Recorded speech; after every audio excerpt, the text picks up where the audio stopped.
بیوی فاطمہ زہرا کی شہادت کے دن کا واقعہ۔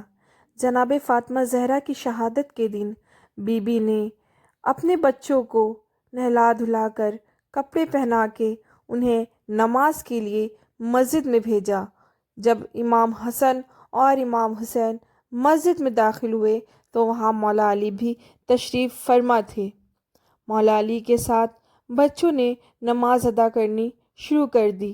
ادھر جناب فاطمہ زہرا نے گھر کا سارا کام کیا اور اپنی کنیز جناب فضہ کو قریب بلایا اور کہا، فضہ، آج میرا دنیا سے جانے کا وقت آ گیا ہے۔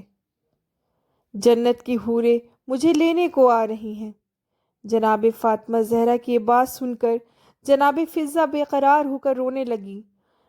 بیوی نے تکسین دی اور کہا کہ دیکھو، میں اس حجرے میں جا رہی ہوں، جب تک تمہیں قرآن پاک کی تلاوت کی آوازیں آتی رہیں گی سمجھ جانا کہ میں زندہ ہوں، اور جب آواز آنی ختم ہو جائے تو سمجھ جانا میری روح جسم سے گلشن جنت کو پرواز کر گئی۔ جناب فاطمہ زہرا یہ بات بتا ہی رہی تھی کہ جناب فضہ ڈاڑھیں مار مار کر رونے لگی۔ یہ دیکھ کر بیوی فاطمہ نے کہا، جب میرے بچے گھر میں آئیں تو فوراً انہیں موت کی خبر نہیں دینا، بلکہ سب سے پہلے انہیں کھانے کے لیے پوچھنا، ان کو کھانا کھلانا۔ جناب فضہ سے یہ بات کہہ کر بی بی حجرے میں چلی گئیں اور قرآن پاک کی تلاوت کرنے لگیں۔ کچھ ہی لمحوں میں تلاوت کی آواز آنی بند ہو گئی۔ جناب فضہ دوڑ کے حجرے میں گئیں تو دیکھا بی بی جام شہادت پی چکی تھی۔ اس کے بعد سے جناب فضہ نے آہوزاری کی، اتنے میں ہی امام حسن اور امام حسین دروازے پر آ گئے۔ جناب فضہ نے حجرے سے باہر نکل کر کہا، میرے شہزادوں، پہلے کھانا کھا لو، اس کے بعد اماں جان سے ملنا۔ امام حسن نے کہا، کیا میں نے کبھی اپنی والدہ گرامی کے بغیر ہی ہم نے کھانا کھایا ہے؟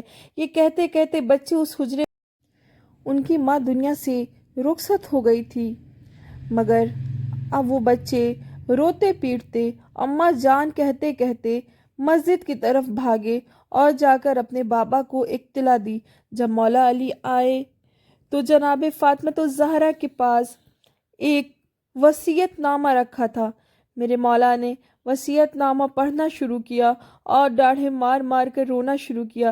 وصیت نامے میں یہی تھا، یا علی، میری میت رات کے اندھیرے میں اٹھانا، میرے مرنے کی خبر کسی کو نہ دینا، جنہوں نے مجھے زندگی میں اتنا ستایا ہے، اتنا رلایا ہے۔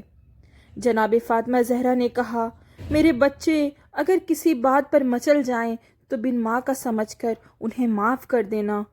میرے چلے جانے کے بعد آپ دوسرا نکاح کر لینا، تاکہ امام حسن اور امام حسین کی پرورش میں کوئی کمی نہ آئے۔